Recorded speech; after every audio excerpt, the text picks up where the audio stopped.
The anthropology of development is a term applied to a body of anthropological work which views development from a critical perspective. The kind of issues addressed, and implications for the approach typically adopted, can be gleaned from a list of questions posed by Gao. These questions involve anthropologists asking why, if a key development goal is to alleviate poverty, is poverty increasing? Why is there such a gap between plans and outcomes? Why are those working in development so willing to disregard history and the lessons it might offer? Why is development so externally driven rather than having an internal basis?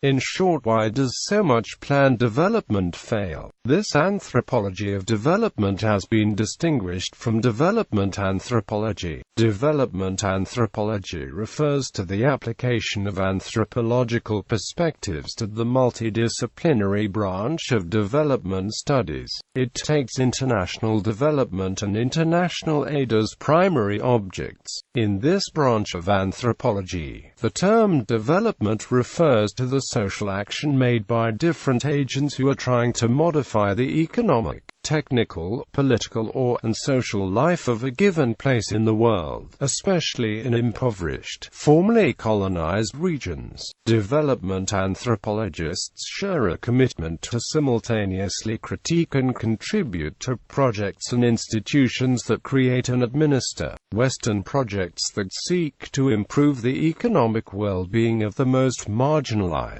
and to eliminate poverty. While some theorists distinguish between the anthropology of development and development anthropology, this distinction is increasingly thought of as obsolete.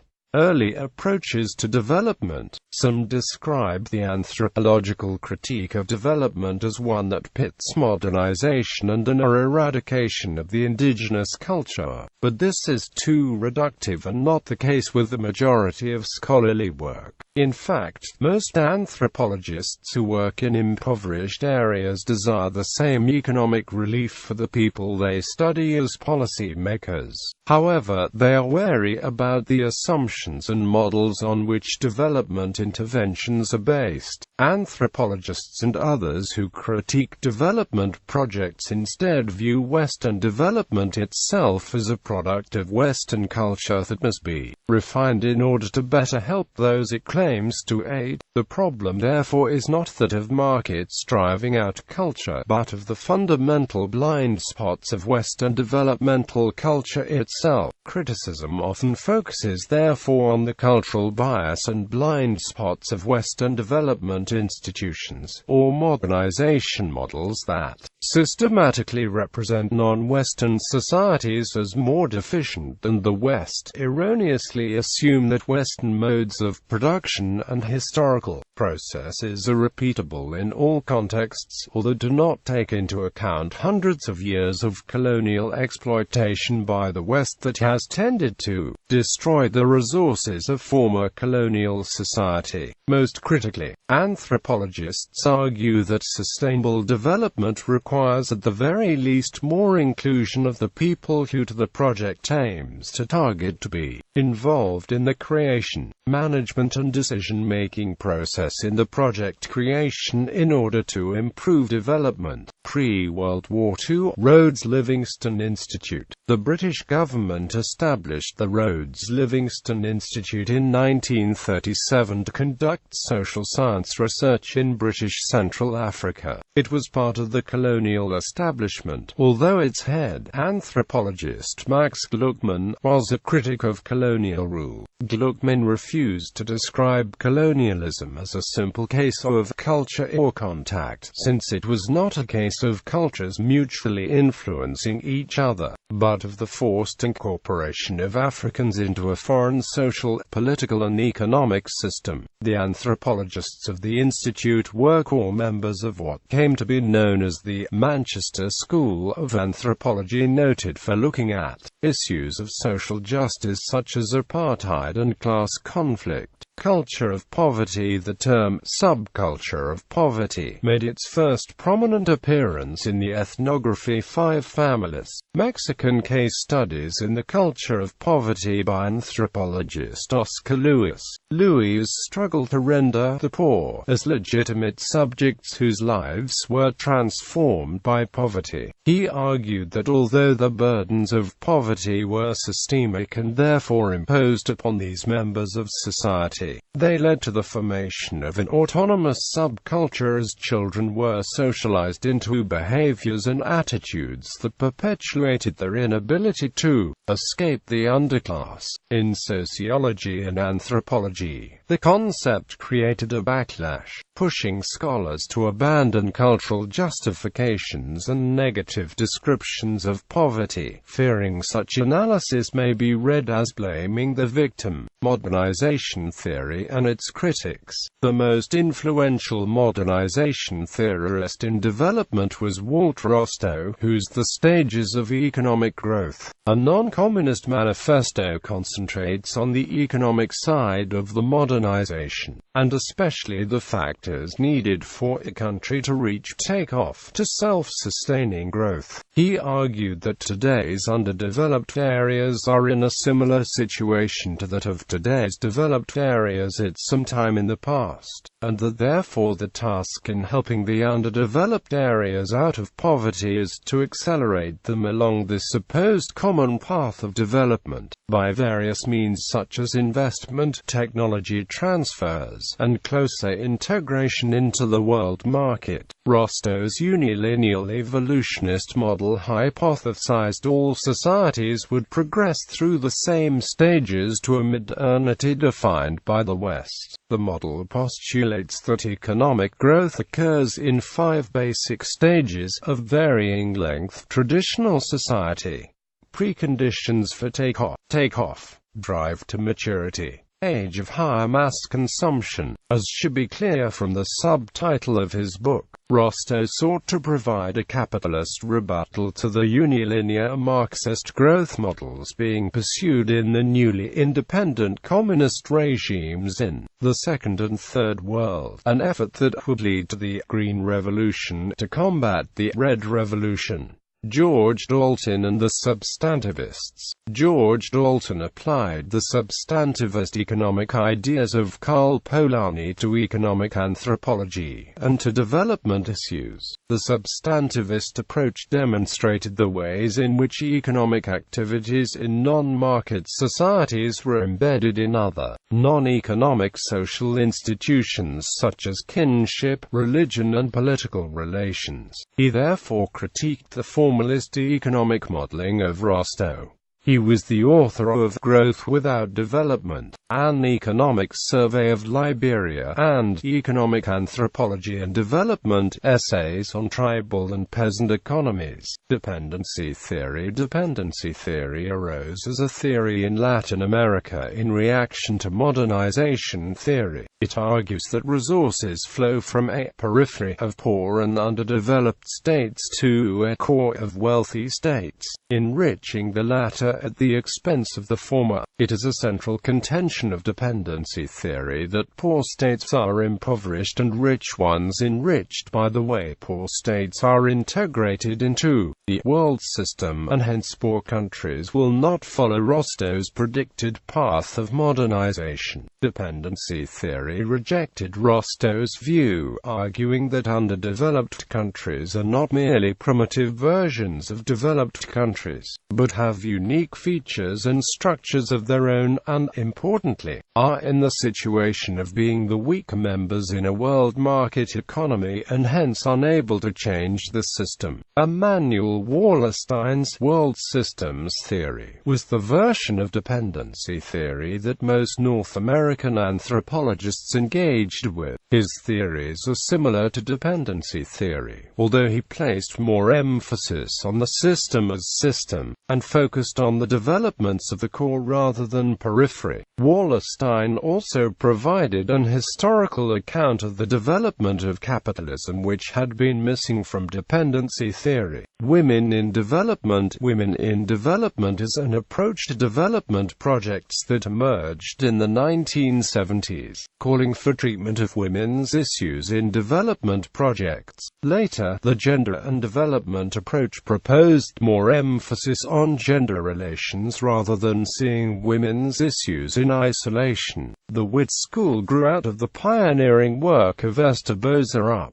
Boserup's most notable book is The Conditions of Agricultural Growth: The Economics of Agrarian Change Under Population Pressure. This book presents a dynamic analysis embracing all types of primitive agriculture. Drawing on Boserup, the Witt theorists pointed out that the division of labor in agriculture is frequently gendered, and that in societies practicing shifting cultivation, it is women who conduct most of the agricultural work. Development projects, however, were skewed towards men on the assumption they were heads of households. Development discourse and the creation of the underdeveloped world. A major critique of development from anthropologists came from Arturo Escobar's seminal book Encountering Development, which argued that Western development largely exploited non-Western peoples. Arturo Escobar views international development as a means for the Occident to keep control over the resources of its former colonies. Escobar shows that between 1945 and 1960, while the former colonies were going through decolonization, development plans helped to maintain the Third World's dependency on the old metropole. Development projects themselves flourished in the wake of World War II, and during the Cold War when they were developed to 1. Stop the spread of communism with the spread of capitalist markets, and 2. Create more prosperity for the West and its products by creating a global consumer demand for finished Western products abroad. Some scholars blame the different agents for having only considered a small aspect of the local people's lives without analyzing broader consequences, while others like dependency theory or Escobar argue that development projects are doomed to failure for the fundamental ways they privilege Western industry and corporations. Escobar's argument echoes the earlier work of dependency theory and follows a larger critique more recently posed by Foucault and other post-structuralists. The World Bank and the development regime. The development of underdevelopment. Governmentality. Development as anti-politics machine. At a critical juncture in the early 19th century, the state began to connect itself to a series of groups that in different ways had long tried to shape and administer the lives of individuals in pursuit of various goals, rather than simply extend the absolutist state's repressive machinery of social control. Michel Foucault's work on the prison, the clinic,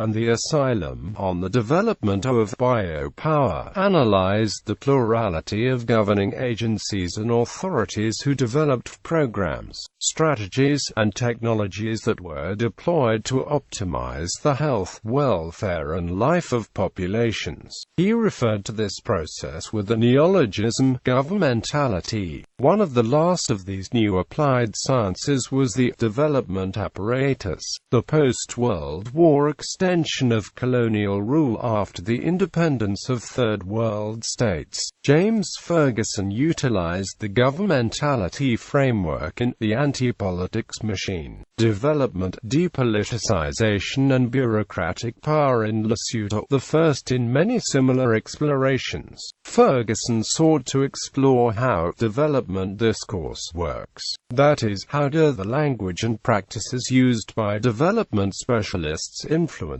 the ways in which development is delivered, and what unintended consequences does it foster? He found that development projects which failed in their own terms could be redefined as successes on which new projects were to be modeled. The net effect of development, he found, was to depoliticize questions of resource allocation, and to strengthen bureaucratic power. In his analysis of a development project in Lesotho between 1978 and 1982, he examined the following discursive maneuvers. Ferguson points out that a critical part of the development process is the way in which the object of development is defined. In defining this object, it is severed from its historical and geographic context, and isolated as a less developed country. Quote, "In the case of Lesotho, its history as a grain exporting region was ignored, as was its current role as a labor reserve for the South African mines. Not wanting to deal with the apartheid South African regime, development agencies isolated the independent Lesotho from the regional economy in which it was entrapped in the project rationales and reports, artificially taken out of this larger capitalist context. Lesotho's economy was described as isolated, non-market, and traditional, and thus a proper target for aid intervention. Ferguson underscores that these discourses are produced within institutional settings where they must provide a charter for governmental intervention. Any analysis which suggests the roots of poverty lie in areas outside the scope of government are quickly dismissed and discarded, since they cannot provide a rationale for state action, and since the capitalist economy is one such area which has been ideologically set outside the scope of governmental action. The discursive creation of a deformed native economy creates the required opening for that intervention. Ferguson writes that it is not enough to note development's failures. Even the project managers initially recognized it as a failure. If that was all Ferguson had done, his book would not have had the influence it did. Asking if development is a failure is asking the wrong question. It ignores the instrument effects of what the projects do. In other words, we should ask, what non-economic functions does development serve? His answer: it's an anti-politics machine. It makes blatantly political decisions about the allocation of resources appear to be technical solutions to technical problems. Important questions such as the reallocation of land to a limited number are rephrased as a necessity for the sustainable commercial management of livestock. A large proportion of men are deprived of the retirement savings. Integrated development served to strengthen the presence of a repressive government in an isolated and resistant area. Development projects are dependent upon local governments for implementation, and rarely challenge the nature of that government. The resources they supply frequently serve state needs more than local needs. It perpetuates the migrant labor system. The project neglected to look at Lesotho in the regional economy with South Africa. Lesotho was a labor reserve for apartheid era South African mines. The men of Lesotho were not farmers, but unemployed workers and retirees. Real commercial farming was never a possibility without large subsidies. The project thus served to preserve a pool of cheap labor for South Africa in a time when international sanctions against apartheid were hitting its economy. The limits of governmentality. Eco-governmentality is the application of Foucault's concepts of biopower and governmentality to the analysis of the regulation of social interactions with the natural world. The concept of eco-governmentality expands on Foucault's genealogical examination of the state to include ecological rationalities and technologies of government. Following Michel Foucault, writing on eco-governmentality focuses on how government agencies, in combination with producers of expert knowledge, construct the environment. Quote,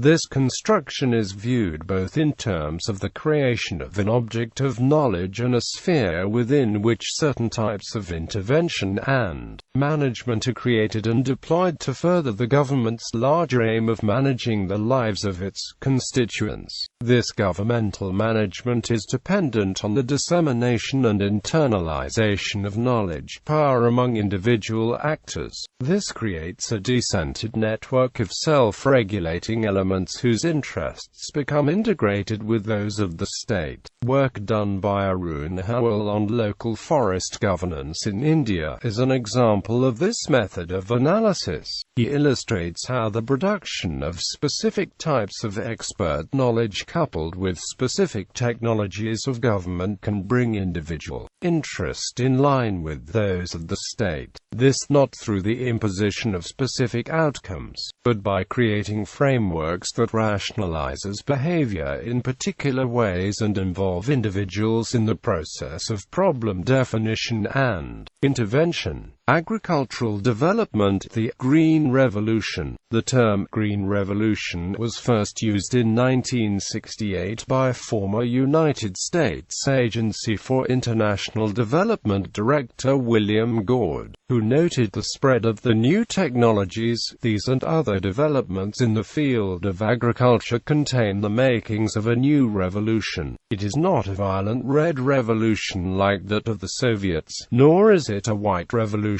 like that of the Shah of Iran. I call it the Green Revolution.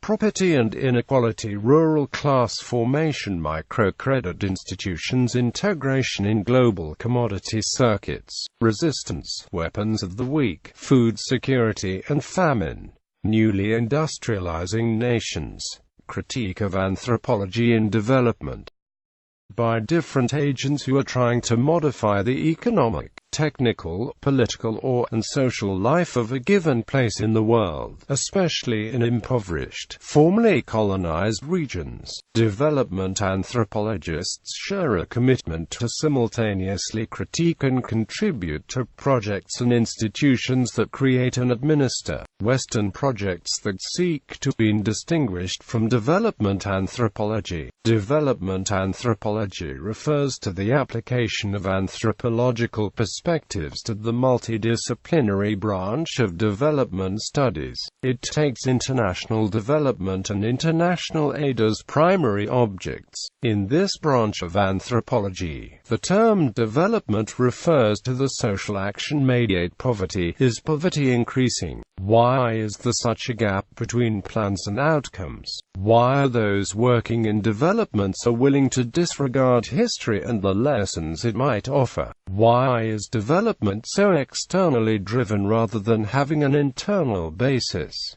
In short, why does so much planned development fail? This anthropology of development has to improve the economic well-being of the most marginalized, and to eliminate poverty. While some theorists distinguish between the anthropology of development and development anthropology, this distinction is increasingly thought of as obsolete.